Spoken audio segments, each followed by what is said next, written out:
LA 카운티의 코로나 확진자가 4만 3천 명을 넘으며 또다시 최고치를 기록했습니다. 코로나19로 병원에 입원하는 5살 미만 어린이가 빠르게 늘고 있습니다. 이런 가운데 오렌지 카운티에서는 코로나로 숨진 5살 어린이가 나왔습니다. 동부 지역이 폭설로 꽁꽁 얼어붙었습니다. 정부기관과 학교, 박물관 등이 임시 폐쇄됐고 400여 편의 항공기 결항이 속출하고 있습니다. 제20대 대한민국 대통령 선거 재외투표 유권자 등록 신청이 내일 마감됩니다. 여러분 안녕하십니까? KBS 아메리카 뉴스입니다. LA 카운티의 코로나 확진자가 4만 3천 명을 넘으며 또다시 최고치를 기록했습니다. 오늘 LA 카운티 확진자는 모두 4만 3,712명으로 어제 처음으로 3만 명대를 기록한 데 이어 오늘은 4만 명대를 넘어섰습니다. 코로나 검사를 받는 사람 가운데 양성 판정을 받는 비율도 꾸준히 높아져 검사자 4명 가운데 1명은 감염된 것으로 집계됐습니다. 전국적으로 감염자 수가 급속히 늘면서 질병통제예방센터 CDC는 오늘 18살 이상에 대한 모더나 백신 부스터샷 접종 간격을 기존 6개월에서 5개월로 단축하는 방안을 승인했습니다. 오미크론의 전염력이 매우 강한 만큼 2차 접종 후 부스터샷 접종 간격을 단축하는 것은 면역력이 약해지는 것을 줄일 수 있다는 분석입니다. 코로나19에 걸려 병원에 입원하는 5살 미만 어린이가 빠르게 늘고 있습니다. 질병통제예방센터 CDC가 오늘 발표한 보고서를 보면 지난달 중순부터 20일 동안 코로나19 백신 접종 자격이 없는 5살 미만 어린이 가운데 양성 판정을 받고 입원한 환자가 10만 명당 4명을 넘겼습니다. 이는 한 달 전보다 2배 늘어난 수치고 1년 전 같은 기간보다는 3배나 급증한 것으로 팬데믹 이후 가장 높은 수준입니다. 또 백신 접종 자격이 주어지는 5살에서 11살 사이 어린이 가운데 입원 환자 비율이 10만 명당 0.6명에 그친 것에 비교해 볼 때 크게 높은 것입니다. 이런 가운데 오렌지 카운티에서 코로나로 숨진 5살 어린이가 나왔습니다. 오렌지 카운티 보건국은 지난달 5살 이하 어린이가 코로나 바이러스에 감염돼 숨졌다고 밝혔습니다. 오렌지 카운티에서 5살 이하 어린이가 숨진 것은 팬데믹 이후 이번이 3번째입니다. 오렌지 카운티 보건국은 이번 사례에서 알 수 있듯이 백신을 맞을 수 없는 5살 이하 어린이들을 보호하기 위해서는 부모와 지역 주민들이 백신 접종 등 필요한 모든 조치를 취해야 한다고 강조했습니다. LA 통합교육부가 다음 주 11일 개학을 앞둔 학생들에게 코로나 즉석 진단 키트를 배포합니다. 내일 오전 8시부터 정오까지 4시간 동안 63개 지정된 장소를 찾아가면 코로나 즉석 진단 키트를 받을 수 있습니다. 즉석 진단 키트는 검사 결과를 15분 이내 확인할 수 있습니다. 유치원생부터 12학년생까지 학생 1명당 최대 2개의 키트를 제공합니다. LA 통합교육부는 지난 월요일 모든 학생과 교직원들이 백신 접종 여부와 관계없이 개학에 맞춰 학교에 등교하려면 코로나19 검사 음성 판정 결과를 제출해야 한다고 발표했습니다. 그러나 오미크론 확진자 급증에 따라 검사 결과 통보가 늦어지면서 바로 검사 결과를 알 수 있는 즉석 진단 키트를 배포하기로 했습니다. 자가진단 음성 판정 결과는 사진을 찍어 문서로 첨부해 9일까지 교육부 데일리 패스 사이트에 업로드해야 합니다. 자가진단 키트 배포 학교 위치는 archive.lausd.net/covid로 접속하면 확인할 수 있습니다. 코로나19 환자 급증에 병원 인력난이 계속되면서 간호사들도 과로로 인한 병가자가 속출하고 있습니다. 제2사 뉴욕 KBTV 김경선 기자입니다. 질병통제예방센터 CDC는 1월에도 오미크론 확진자 증가세가 지속될 것이며 1일 신규 입원자 수가 5만 명이 넘을 것으로 전망하고 있습니다. 전국의 의료 관계자들은 2년 동안 코로나19와 싸우며 끝없는 과업에 시달리고 있습니다. 그중에서도 뉴저지의 경우 14곳의 병원에서는 심각한 인력 부족을 겪고 있으며 이번 주 주말까지 3곳의 병원도 명단에 추가될 예정입니다. 또한 중환자실 입원 환자 수는 700명을 넘겼습니다. 한인들이 많이 찾는 뉴저지의 홀리네이 메디컬 센터에 간호사 및 의료진들은 최근 급증한 코로나19 환자들로 인해 인력 부족 사태를 겪고 있습니다. 홀리네이 메디컬 센터 테넥 지점의 아키토 간호부장은 간호사들이 과로로 탈진할 것이 가장 큰 걱정이라고 전했습니다. It's always a worry. It's always a concern in the back of my head. 어제 홀리네임 메디컬 센터 태넥 지점에서는 106명의 직원들이 병가를 냈으며 그중 26명은 간호사였습니다. 뉴저지에 이뤄진 6천여 명이 성탄절 연휴 이후 코로나19에 감염된 것으로 확인되었습니다. 이에 주정부는 연방정부에 인력 지원을 요청하고 있습니다. KBTV 뉴스 김효선입니다. 동부 지역이 폭설로 꽁꽁 얼어붙었습니다. 정부 기관과 학교, 박물관 등이 임시 폐쇄됐고 400여 편의 항공기 결항이 속출하고 있습니다. 박시몬 기자의 보도입니다. 동부 지역에 내린 폭설로 워싱턴 DC와 뉴욕 일대에 비상이 걸렸습니다. 지난 3일 8인치가 넘는 폭설로 피해를 입었던 워싱턴 DC에 또다시 눈이 내리면서 연방정부와 학교 등 주요 기관들이 줄줄이 문을 닫았습니다. 워싱턴 모뉴먼트와 포드 극장, 스미소니언 박물관 등 주요 시설들도 기상 악화로 임시 휴장에 들어갔습니다. 뉴욕에도 6인치가 넘는 눈이 내렸고 겨울 폭풍주의보가 내려진 롱아일랜드 지역에는 시속 40마일에 달하는 강풍까지 동반할 것으로 예보됐습니다. 폭설과 강풍은 공항에도 영향을 미치고 있습니다. 현재까지 뉴욕과 보스턴 등 동부 지역의 주요 공항에서는 400여 편의 항공기가 결항됐습니다. 고속도로 사정도 안 좋습니다.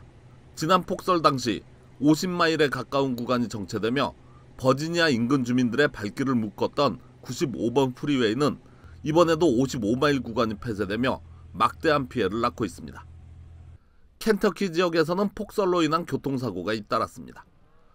폭설 이후 수백 건의 자동차 사고가 보고되면서 인명구조팀이 가동에 들어간 데 이어 앤디 비시어 주지사는 비상사태를 선포하고 주방위군을 투입했습니다. 뉴저지 역시 비상사태를 선포했고 버지니아의 경우 지난 5일 폭설 예보가 나오자마자 일찌감치 비상사태를 명령했습니다. 국립기상청은 폭설이 지나가도 당분간은 얼어붙은 도로와 건물들이 위험할 수 있어 동부 지역으로의 여행을 자제해 줄 것을 권고했습니다. KBS 뉴스 박시몬입니다.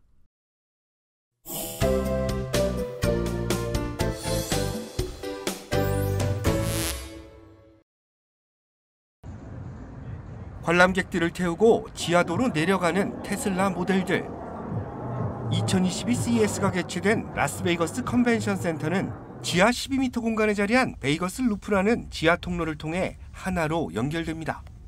이 터널은 일론 머스크가 세운 보링 컴퍼니가 공사를 담당했는데 교통체증이 없는 미래의 도심 교통수단을 보여주는 예로 활용됐습니다. 부스 참관 방식에도 변화가 찾아왔습니다. LG는 이번 CES에서 대면과 비대면을 결합한 하이브리드 부스를 설치했습니다. 오프라인 전시장에 실제 제품을 전시하지 않고 가상현실과 증강현실을 활용해 제품을 체험할 수 있도록 한 겁니다. Really interesting concept the way they've done this, given the current situation with the virus and stuff like that. So it's kind of neat. I haven't experienced something like this before. And to see LG as a major leader in this industry care about those things as well and demonstrate that to the use of natural materials through recycled materials as well. LG는 이 같은 변화는 사회적인 흐름에 따른 것이라고 전했습니다. 비대면이 일상이 된 상황에서 고객과의 소통을 위해서 보다 효과적으로 메시지를 전달하는 방법을 고민했습니다.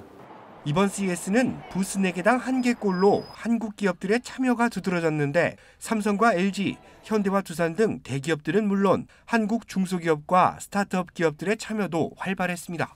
올해 CES의 주인공은 태블릿과 스마트폰이 아닌 로보틱스 기술이었습니다.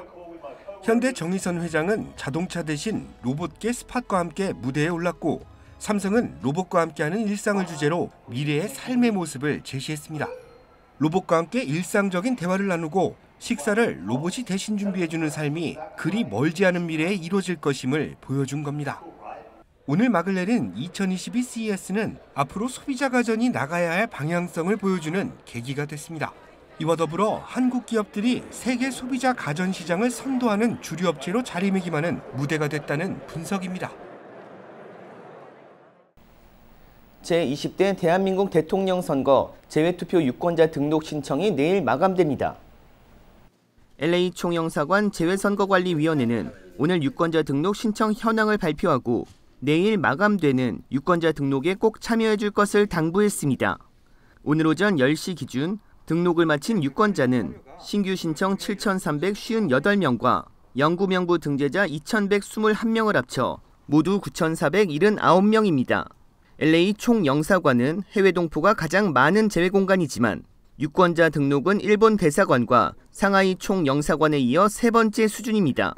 재외국민 유권자 등록 신고 신청 마감은 온라인의 경우 내일 밤 자정까지고 현장 방문과 우편 접수는 내일 오후 5시까지 가능합니다.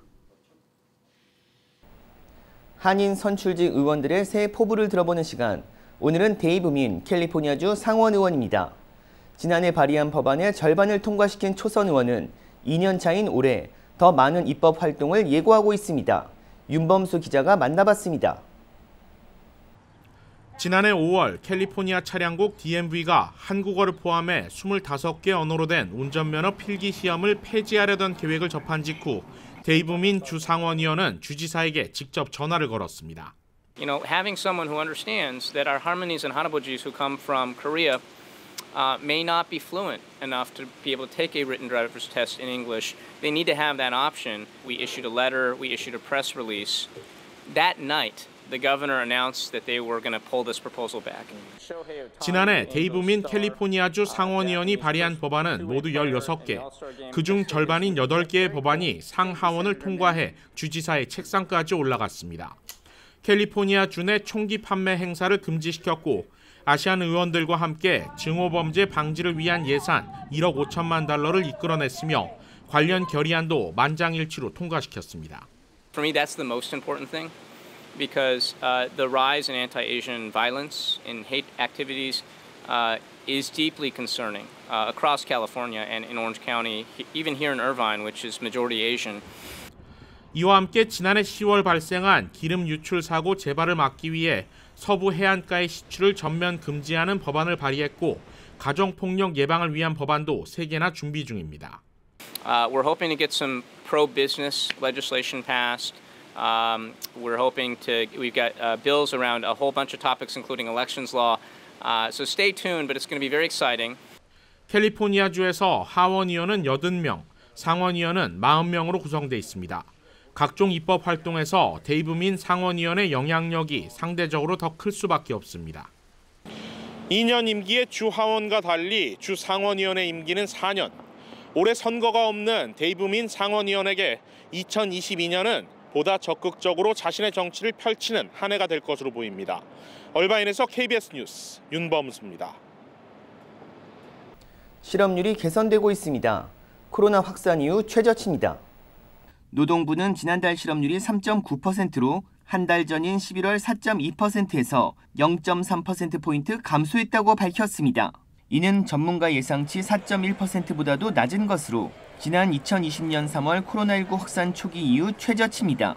노동부는 실업률은 개선됐지만 비농업 일자리는 19만 9천 개 늘어나는데 그쳤다고 밝혔습니다. 이는 전월 24만 9천 개 증가치보다 낮고 시장 전망치 45만 개보다는 절반에도 못 미치는 수준입니다.